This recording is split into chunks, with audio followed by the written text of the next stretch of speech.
Hello everyone. Polity के इस नए सेशन में हम लोग डिस्कस करने वाले हैं about the criticism of constituent assembly. जो संविधान सभा जिसके लिए इलेक्शन हुआ था नवंबर दिसंबर 1946 में, उसके लिए बहुत सारे उस असेंबली के लिए बहुत सारे क्रिटिसिज्म को भी फेस करना पड़ा था। वो कॉन्स्टिट्यूएंट असेंबली जिसने इंडिया जैसे एक बड़े देश के लिए जो कॉन्स्टिट्यूशन जैसी एक बहुत ही इम्पॉर्टेंट बुक दी, कॉन्स्टिट्यूशन जैसा एक बहुत ही इम्पॉर्टेंट पहचान दी, उस कॉन्स्टिट्यूंट असेंबली को भी क्रिटिसिज्म झेलना पड़ा। ये आपको जानना बहुत ज़रूरी है कि क्या क्रिटिसिज्म था, कौन कौन से ग्राउंड थे, कौन कौन से बेसिस थे, ऐसे कौन से कारण थे जिनकी वजह से संविधान सभा को इतना ज़्यादा क्रिटिसिज्म यानी कि आलोचना का सामना करना पड़ा। इम्पॉर्टेंट क्यों है? क्योंकि कई बार एग्जाम में मेंस में ये क्वेश्चन पूछा जा चुका है। ये क्वेश्चन 6 और 15 दोनों मार्क्स में ही पूछा जा चुका है। 6 मार्क्स में भी पूछा जा चुका है। संविधान सभा की आलोचना के बारे में बताइए, explain the criticism of constituent assembly. तो 6 और 15 मार्क्स दोनों में आ चुका ये क्वेश्चन है, इसलिए बहुत इंपॉर्टेंट है, अभी भी आने के चांसेस है। ठीक है, तो देखते हैं कि ऐसे कौन कौन से कारण थे और कौन से ऐसे बेसिस थे, ग्राउंड थे जिनके कारण कॉन्स्टिट्यूएंट असेंबली को क्रिटिसिज्म झेलना पड़ा। ठीक है, चलो तो स्टार्ट करते हैं। पहला पॉइंट जो था, लोगों ने कहा, जो क्रिटिसाइज कर रहे थे लोग, उन्होंने कहा कि it is not a popular body. जो कॉन्स्टिट्यूएंट असेंबली है, जो संविधान सभा है, ये एक प्रतिनिधि निकाय नहीं है। प्रतिनिधि निकाय का मतलब क्या हो गया कि यहाँ पर आपने वोट नहीं लिया। जो एडल्ट फ्रेंचाइजी होता है, यानी कि जो व्यस्क मताधिकार होता है, जो प्रत्यक्ष चुनाव होता है, वो नहीं हुआ। मैंने आपको पहले ही बता दिया था, कॉन्स्टिट्यूएंट असेंबली के जो इलेक्शन हुए थे उसमें डायरेक्ट इलेक्शन नहीं हुए थे, प्रत्यक्ष चुनाव नहीं हुआ था। नो डायरेक्ट इलेक्शन, ये आपको याद रखना है। इनडायरेक्ट इलेक्शन था, अप्रत्यक्ष चुनाव था, सबको वोटिंग का अधिकार नहीं था इसमें। ठीक है, नो डायरेक्ट इलेक्शन, नो प्रत्यक्ष चुनाव। ठीक है, तो इस वजह से क्या हुआ कि सब लोगों ने क्या कहा, तो आप लोग तो सारे बड़े बड़े पढ़े लिखे लोग मिल गए, आप लोगों ने मिलके ही लोगों को चूज कर लिया वोट देके, और बस ये कहीं से भी आम लोगों की, कॉमन पीपल की रिप्रेजेंटेटिव सभा नहीं है। ये सिर्फ बड़े अमीर और प्रभावशाली डोमिनेटिंग लोगों का एक ग्रुप है। तो इस बात से आलोचना की गई कि यहाँ आपने प्रत्यक्ष चुनाव तो कराया ही नहीं, आपने यहाँ एडल्ट फ्रेंचाइजी यानी कि व्यस्क मताधिकार जो पूरी दुनिया में हो रहा था वो तो हम लोगों को दिया ही नहीं।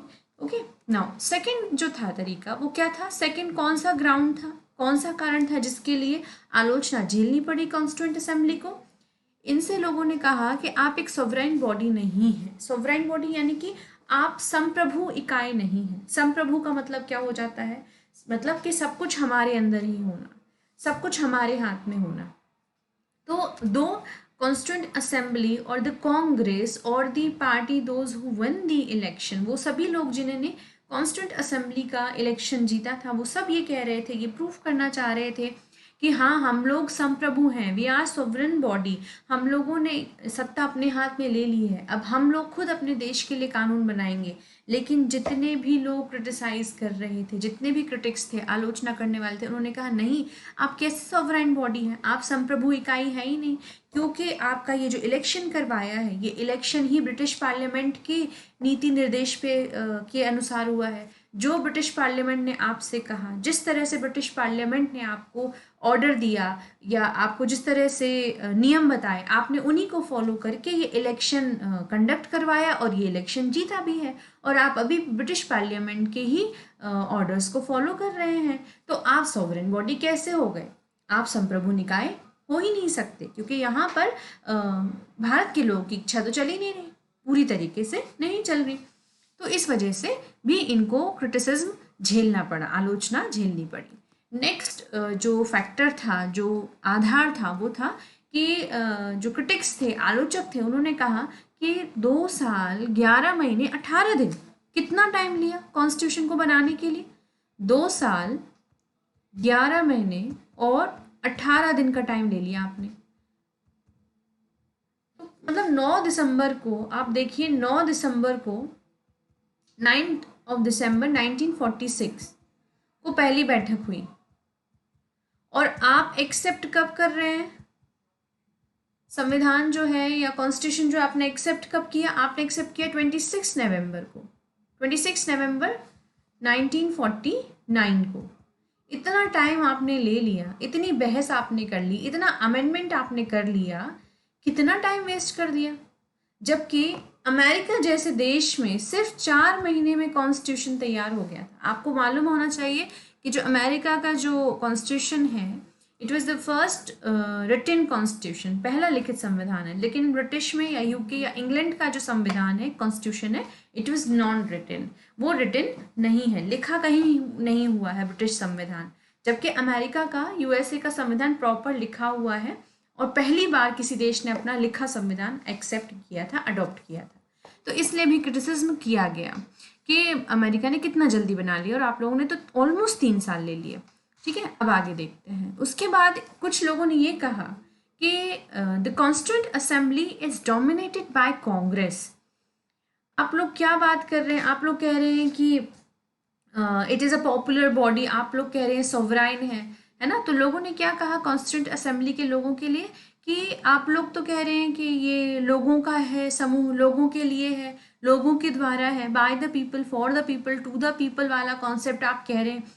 लेकिन यहाँ पर तो सबसे ज़्यादा डोमिनेशन कांग्रेस का ही देखने मिल रहा है, कांग्रेस के लोगों ने ही जीता है। अब ये मुझे, खैर पर्सनली मुझे ये ग्राउंड सही नहीं लगता, मुझे ये कारण सही नहीं लगता, क्योंकि यदि आप ये देखें, ज़रा इमेज को देखें थोड़ा सा, तो इस इमेज में आपको समझ में आएगा कि ये जितना भी ब्लू कलर जो है, स्काई ब्लू है या लाइट ब्लू शेड जो आपको दिख रहा है ना, ये वो सीट्स हैं जहाँ इलेक्शन हुए और इलेक्शन जिसको इंडियन नेशनल कांग्रेस ने जीता ये इलेक्शन। ये जो जितना भी स्काई ब्लू वाला जो है ना शेडो एरिया, ये पूरा कांग्रेस ने जीता। सबसे ज़्यादा सीट्स कांग्रेस ने ही जीती थी। ठीक है, उसके अलावा ग्रीन वाला जो है वो मुस्लिम लीग का है।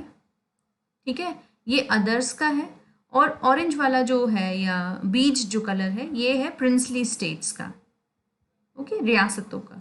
तो आप खुद देखिए कि इलेक्शन में सबसे ज़्यादा सीट्स किसको मिली? प्रिंसली स्टेट्स ने तो पार्टिसिपेट ही नहीं किया था, तो किसको मिली सबसे ज़्यादा? कांग्रेस को मिली। तो जब सीट्स ही सबसे ज़्यादा कांग्रेस को मिली थी, तो ऑब्वियसली कांग्रेस के ही सदस्य कहाँ पर? कॉन्स्टिट्यूएंट असेंबली में ज़्यादा होंगे। संविधान सभा तो वही लोग फिर मिलकर बनाएंगे। और मुस्लिम लीग का तो काम ही नहीं था, क्योंकि माउंटबेटन प्लान के अंतर्गत क्या कह दिया गया था कि पाकिस्तान और इंडिया अलग हो रहे हैं और दोनों ही डोमिनियन अपने लिए अलग अलग संविधान सभा बनाएंगे। तो पाकिस्तान की अलग ही अपनी कॉन्स्टिट्यूएंट असेंबली चल रही थी। तो डोमिनेशन ऑफ कांग्रेस या कांग्रेस का डोमिनेट होना भी कई लोगों ने इसको लेके आलोचना की। चलो आगे बढ़ते।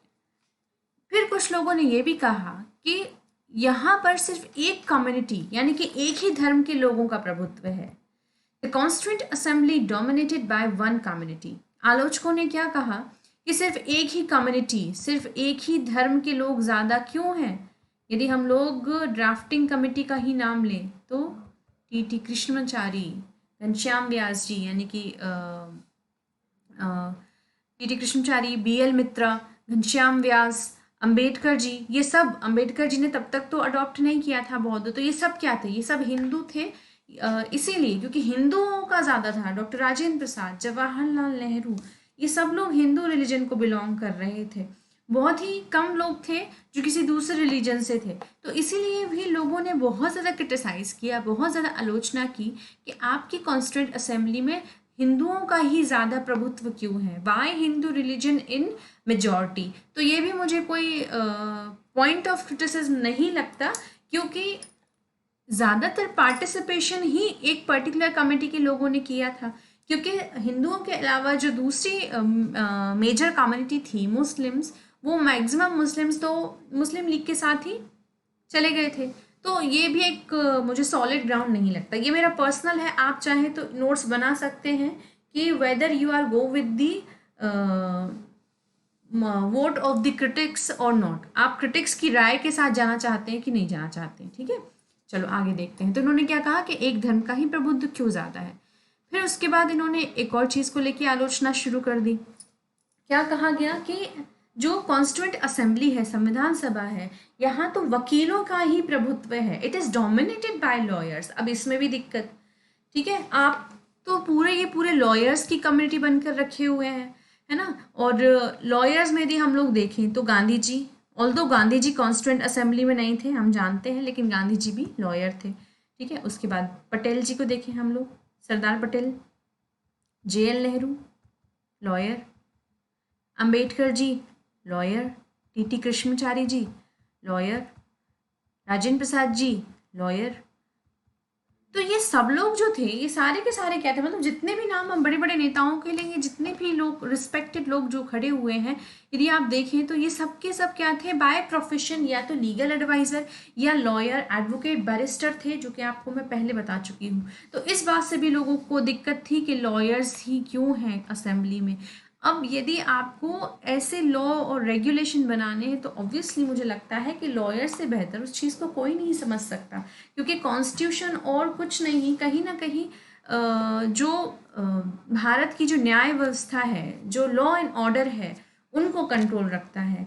लोग कैसे रहेंगे, कैसे कहेंगे, कैसे अपनी लाइवलीहुड अर्न करेंगे, किस तरह से खुद को एक्सप्रेस करेंगे, क्या कहीं प्रॉपर्टी लेंगे नहीं लेंगे, किस चीज़ को क्राइम माना जाएगा, किस चीज़ को क्राइम नहीं माना जाएगा, उनके राइट्स क्या है, रिस्पॉन्सिबिलिटीज़ क्या है, ये सब एक लॉयर ज़्यादा अच्छे से एक्सप्लेन कर सकता था। तो मुझे ये भी पॉइंट जो है क्रिटिसिज्म का बहुत सही नहीं लगता। आप लेकिन अपनी राय के साथ अपना एक आंसर फ्रेम कर सकते हैं। ये 6 पॉइंट आपको ज़रूर एक्सप्लेन करने हैं कि क्यों लोगों ने और किस बेसिस पे, किन आधारों पर संविधान सभा की और संविधान जो ड्राफ्टिंग कमेटी है उसकी भी बुराई की। तो फिर से एक बार जल्दी से देख लेते हैं क्या कहा लोगों ने, कि आप क्या है, आप एक प्रतिनिधि निकाय नहीं है, आपका डायरेक्ट इलेक्शन नहीं हुआ, आप एक सॉवरेन बॉडी नहीं है, मतलब आपके हाथ में पूरी कंट्रोल तो है ही नहीं।